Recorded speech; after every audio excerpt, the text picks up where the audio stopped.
viewers, I am Tanvi. Welcome to Sterling Academy. So, हम class 9 का geography का chapter physical feature of India right ये discuss कर रहे थे। इसमें हम लोगों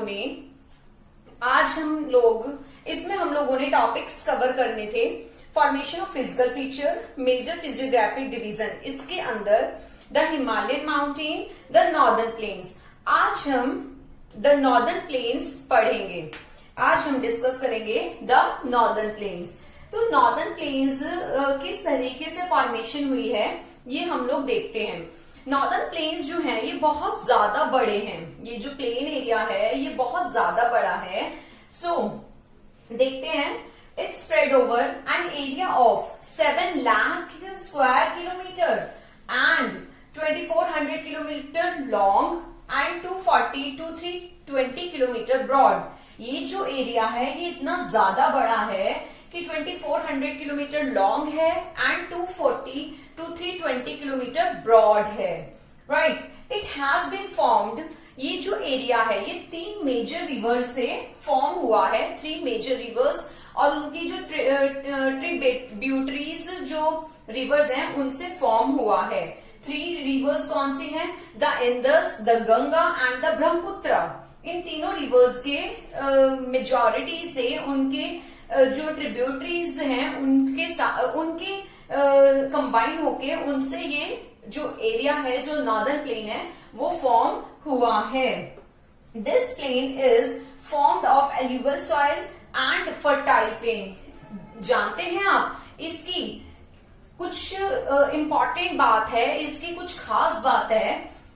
क्या है इसकी खास बात? कि इसके अंदर एल्यूवियल सॉइल है। ये जो नॉर्दर्न प्लेन है ये एल्यूवियल सॉइल से फॉर्म्ड हुआ है और ये फर्टाइल है। ये बहुत ज्यादा उपजाऊ है। यहाँ पर जो मिट्टी है वो बहुत उपजाऊ है। Next, with rich soil cover combined with adequate water supply and favorable climate, it is agriculturally a very productive part of India. अब एक बात सोचिए कि जिस एरिया में उपजाऊ मिट्टी है, पानी की पूरी मात्रा है, राइट, उसमें क्लाइमेट बहुत अच्छा है, तो ऑब्वियसली जो हमारी फसलें हैं, जो हमारी क्रॉप्स हैं, उनको उगाने के लिए उनके ग्रो के लिए सबसे बढ़िया जो एरिया है वो यही जो नॉर्दर्न प्लेन है यही बोला जाता है। राइट, इसमें सॉइल भी अच्छी है, एडिक्वेट है, इसमें क्लाइमेट भी अच्छा है, इसमें पानी भी पूरा है। तो ये जो इंडिया के लिए एक बहुत अच्छा एरिया है, एक बहुत अच्छा एग्रीकल्चर के लिए बहुत अच्छा प्लेन माना जाता है। अब देखिए, जहां पर एग्रीकल्चर एरिया होगा, जो एग्रीकल्चर एरिया होगा जहां पर हर एक चीज अवेलेबल होगी, वहां पर पॉपुलेशन भी ग्रोथ करेगी। इट मीन्स पॉपुलेशन जहां ग्रो करेगी दैट मीन्स वहां क्या होना चाहिए। देखिए, so it is a densely populated physiographic division. ये जो एरिया है वो वहां पर पॉपुलेशन बहुत ज्यादा है। पॉपुलेशन क्यों ज्यादा होगी? आप खुद सोचिए कि जिस एरिया में फर्टिलिटी है, जिस एरिया में क्लाइमेट अच्छा है, जिस एरिया में क्रॉप्स ग्रो कर रही हैं, जिस एरिया में वाटर फैसिलिटी है, राइट, तो वहां पर जहां सॉइल बहुत अच्छी है, जहां सब चीजें अवेलेबल होंगी, वहां पर पॉपुलेशन भी ग्रो करेगी। दैट मीन्स पॉपुलेशन ग्रो करने के लिए क्या चाहिए? हमें वाटर भी है, प्लेन एरिया भी है, सॉइल भी है, एवरीथिंग। राइट, तो यही चीज मैंने आपको बताई। Next point, the rivers coming from northern mountains are involve in depositional work. इस पॉइंट को डिस्कस करने से पहले हम लोग पहले ये डिस्कस करते हैं कि जो नॉर्दर्न प्लेन है इसकी फॉर्मेशन पहले इसके बारे में डिस्कस करेंगे, उसके बाद हम इस पॉइंट पे चलेंगे। राइट, इससे आपको ये वाली पॉइंट का मीनिंग क्लियर हो जाएगा। सबसे पहली बात, मैंने आपसे अभी यही बोला कि पॉपुलेशन ग्रो हो गई। राइट, अब नॉर्दर्न प्लेन की जो फॉर्मेशन है वो बना कैसे है, हम ये डिस्कस करते हैं। आप ये देखिए, जो रिवर्स है, जो वाटर फ्लो होता है वो कैसे आता है, ऊपर से नीचे गिरता हुआ चला जाता है ना। इसी तरीके से मैं आपको क्या समझाना चाहती हूँ, जो रिवर्स हैं वो रिवर्स जो है जैसे ही ऊपर से नीचे की तरफ आती हैं, हिमालय से ऊपर से नीचे की तरफ जैसे ही गिरती हैं, तो जो रिवर्स हैं वो छोटे बड़े सभी तरीके के पत्थर लेकर आती हैं। और जो वो पत्थर लेकर आती हैं, जो छोटे बड़े सभी तरीके के पत्थर भी लाती हैं और सॉइल भी लाती हैं, और जो वो पत्थर लेके आती हैं that is called sedimentary rocks, right. छोटे बड़े हर तरीके के पत्थर जो लाती हैं, ये बड़े जो पत्थर हैं ये सेडिमेंट्री रॉक्स में कन्वर्ट हो जाते हैं। ये जो छोटे बड़े पत्थर हैं ये सब सेडिमेंट्री रॉक्स में कन्वर्ट हो जाते हैं। ये जो है इट मीन्स जो सेडिमेंट्री रॉक्स है वो वहां पर इकट्ठे हो जाती है, राइट। जो सेडिमेंट्री रॉक्स हैं और जो सॉइल है ये दोनों मिलकर ये जो प्लेन है, फ्लैट लैंड है, इसको फॉर्मेट करती हैं। जो फ्लैट लैंड है या प्लेन लैंड है इसकी फॉर्मेशन करती हैं। मैंने आपसे अभी यही बोला कि जो रिवर्स है वो ऊपर से नीचे की तरफ जब आती हैं तो छोटे बड़े सभी तरीके के पत्थर लाती हैं, जिसे डिपोजिशनल वर्क बोलते हैं। जहां मैंने आपको लास्ट टू लास्ट लेक्चर में मैंने आपको वेदरिंग, डेपोजिशन और इरोजन मैंने आपको डिस्कशन किया था, आपके साथ आपको बताया था इस बारे में। तो उसी को हम क्या बोलते हैं, डेपोजिशनल वर्क बोलते हैं। जो छोटे बड़े पत्थर हैं वो सारे कन्वर्ट हो जाते हैं, वो सेडिमेंट्री रॉक्स हो जाती हैं, राइट। तो उसी को हम उसी के साथ मिलकर सॉइल क्या करती है, प्लेन लैंड का फॉर्मेशन करती है। जो प्लेन लैंड होती है उसका फॉर्मेशन करती है। इसके बाद जो नर्दर्न प्लेन है ये 3 सेक्शंस में डिवाइड होता है। जो नर्दर्न प्लेन है ये 3 सेक्शन में डिवाइड होता है। ये कौन से 3 प्लेन है, ये पंजाब प्लेन, गंगा प्लेन और ब्रह्मपुत्रा प्लेन। 3 प्लेन के नाम मैंने आपको बताए। जो पंजाब प्लेन है, जो गंगा प्लेन है और जो ब्रह्मपुत्रा प्लेन है, इनके बारे में एक एक को अब हम उठाएंगे। पहले इस पंजाब प्लेन को उठाएंगे, इसको डिस्कशन करेंगे, फिर इसका और फिर इसको, राइट। तो अब बारी आती है the Punjab plain. First the Punjab plain, right. The western part of northern plain is called Punjab plain. जो नर्दर्न प्लेन का वेस्टर्न पार्ट है that is called Punjab plain, right. इसकी फॉर्मेशन जो है इंडस रिवर और उसके ट्रिब्यूटरीज रिवर्स के वजह से हुई है। इसमें फॉर्मेशन में किसने सहयोग दिया है, इंडस रिवर और जो उनकी ट्रिब्यूटरीज हैं। ट्रिब्यूटरीज में कौन सी रिवर्स आ जाते हैं, द झेलम, द चिनाब, रावी, ब्यास और सतलुज। ये 5 रिवर्स जो हैं उन्होंने इंडस के साथ मिलकर इस प्लेन का, पंजाब प्लेन का फॉर्मेशन किया है। यहां पर एक और बात मैं आपको बताना चाहती हूँ कि पंजाब का नाम पंजाब क्यों पड़ा है। आप देखिए बहुत एक इंटरेस्टिंग है, मे बी आप लोग इसको जानते हो। पंज प्लस आब, राइट। पंज प्लस आब। पंज का मतलब होता है 5, पंजाबी में बोलते हैं पंज, दैट मीन्स 5, और आब का मतलब होता है पानी, दैट मीन्स रिवर।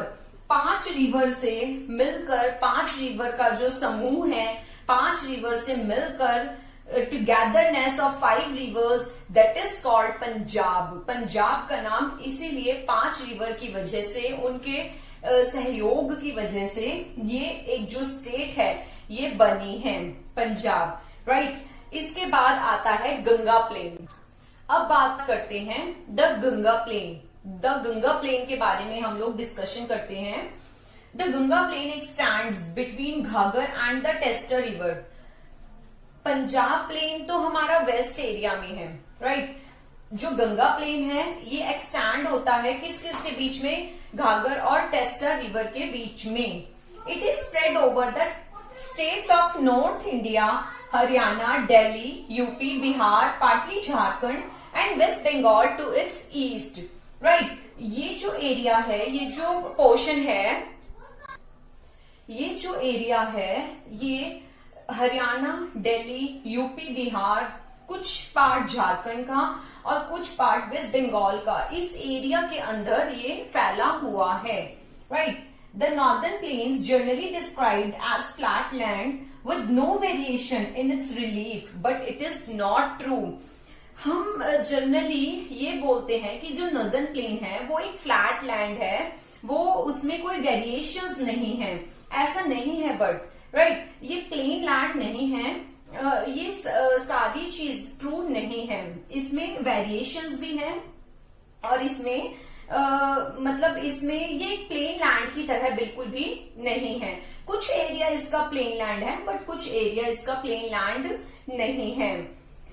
ऐसा इसलिए है मतलब कुछ काफी डिफरेंस है इस चीज में। ऐसा इसलिए है क्योंकि जो एल्यूवियल सॉइल है ये अलग अलग तरीके की प्रेजेंट है। इस एरिया के अंदर जो एल्यूवियल सॉइल है ये अलग अलग एरिया की प्रेजेंट है, क्योंकि मैंने अभी आपको यही डिस्कशन किया कि जब रिवर्स फ्लो करती हुई ऊपर से नीचे की तरफ आती हैं तो अलग अलग तरीके की अलग अलग एरिया की सॉइल को भी लेकर आती हैं। रॉक्स के साथ साथ अलग अलग सॉइल भी तरीके की लेकर आती हैं।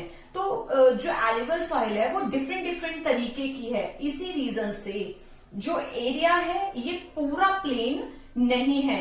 इसको भी हम डिस्कस करते हैं। इसको मैं अपनी बात से डिस्कस करती हूँ। जो एरिया है जो एरिया है वो 4 तरीके से डिवाइड है। कैसे?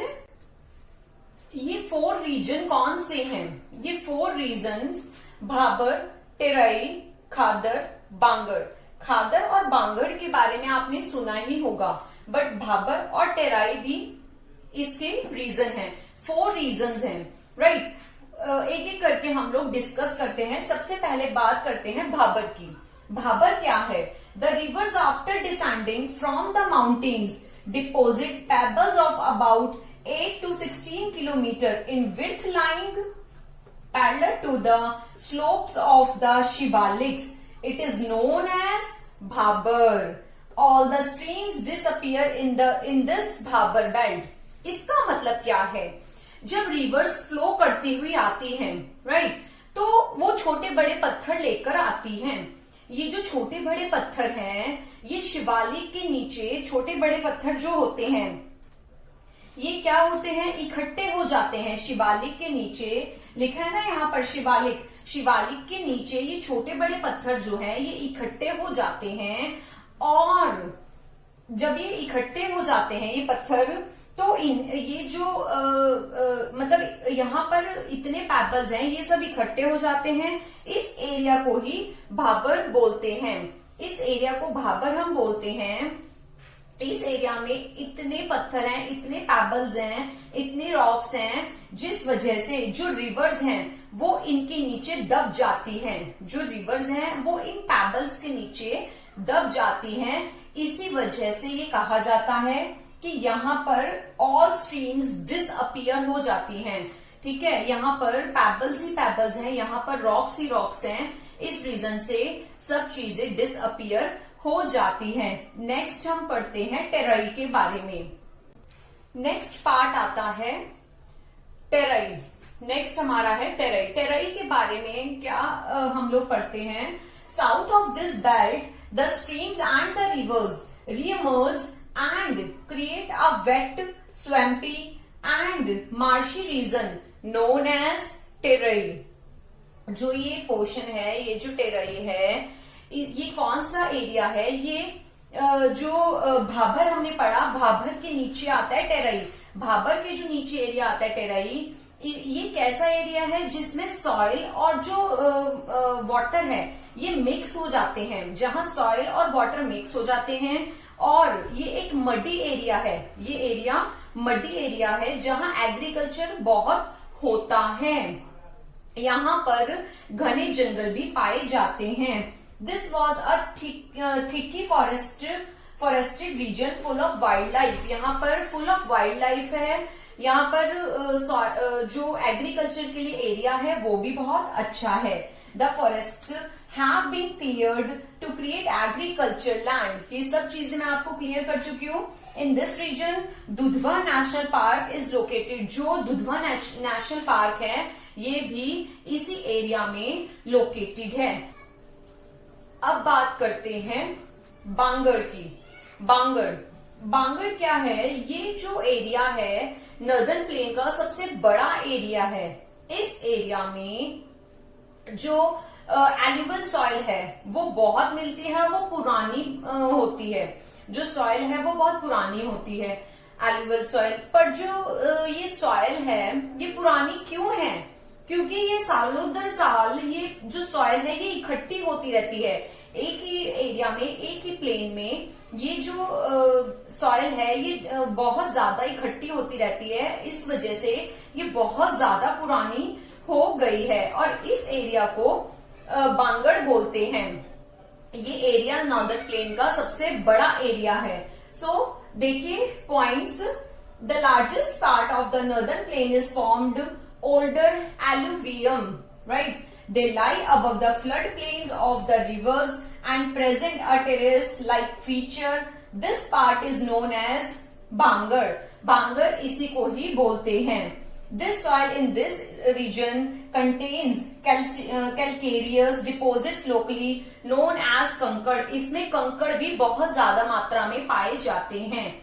इसी को बांगड़ बोलते हैं। ये पुरानी सॉइल है और ये जो है पुरानी सॉइल है और इसमें कंकड़ भी बहुत पाए जाते हैं। लास्ट आता है खादर। लास्ट आती है खादर। ये जो खादर है, ये खादर एरिया है, खादर प्लेन है। ये कैसे फॉर्म होता है? बांगड़ के नीचे खादर पोर्शन है। The newer younger deposits of the flood plains are called khadar. यहाँ पर न्यू सॉइल होती है, राइट? जब रिवर्स ऊपर से नीचे की तरफ आती हैं तो जो मिट्टी है वो हर साल चेंज होती रहती है। हर साल नई नई मिट्टी आती रहती है। They are renewed almost every year. हर साल ये रिन्यू होती रहती है। So are fertile. इसी वजह से ये ज्यादा उपजाऊ है। जब मिट्टी को हम चेंज करते रहते हैं, ये आप भी जानते हैं कि जब हम क्रॉप्स को उगाते हैं तो उसमें मिट्टी को जितनी बार हम चेंज करते हैं, हर साल अगर हम चेंज करेंगे तो उसकी उपजाऊ क्षमता जो होती है, जो उसकी फर्टिलिटी होती है वो बढ़ जाती है, राइट? तो यही चीज है कि एग्रीकल्चर के लिए ये जो एरिया है बहुत अच्छा माना जाता है। इसमें नई सॉइल होती है, इसी को हम खादर बोलते हैं, राइट? अब हमने इस लेक्चर के अंदर हमने नॉर्दर्न प्लेन के बारे में पढ़ा। नॉर्दर्न प्लेन में हमने the Ganga, the Brahmaputra and the Punjab region के बारे में भी हमने रीड किया। इसमें हम लोगों ने पंजाब के बारे में भी पढ़ा कि हमने पंजाब का नाम क्यों पंजाब पड़ा, राइट? हमने इसमें खादर, बांगड़, भाभर और टेराई के बारे में भी रीड किया। जो ब्रह्मपुत्र रीजन कौन सा है? जो असम का एरिया है। लास्ट जो मेरा रह गया था थर्ड, द ब्रह्मपुत्र प्लेन। ये कौन सा प्लेन है? जो आपका असम एरिया में पड़ता है। जो प्लेन असम एरिया में पड़ता है that is called Brahmaputra plain, right? अब आप मुझसे बोलेंगे कि ब्रह्मपुत्र रिवर तो बहुत ज्यादा लंबी है, बट रिवर लंबी है, मैं मान गई, ये बहुत बड़ी रिवर है, बट इसका कुछ पोर्शन चाइना में है, कुछ पोर्शन इसका बांग्लादेश में है, राइट? तो हमारे पास जितना पोर्शन है उसमें कुछ पोर्शन असम की तरफ आता है। तो जो एरिया असम में कवर होता है that is called a Brahmaputra plain. तो ये आज हमारा इस चैप्टर में सब चीजें कवर हो गई। ये स्टूडेंट्स बहुत ज्यादा इंटरेस्टिंग चैप्टर है, राइट? इसको हम इतना इजीली जब हम पढ़ लेंगे ना तो हमें बहुत इजी लगेगा। थोड़ा लेंथी है बट बहुत इंटरेस्टिंग चैप्टर है। सो व्यूअर्स, नेक्स्ट लेक्चर देखने के लिए मेरे डिस्क्रिप्शन बॉक्स में इसका लिंक है, तो आप उसको देख सकते हैं। सो आज के लिए इतना ही। मेरे चैनल को लाइक करें, शेयर करें, सब्सक्राइब करें। Thank you.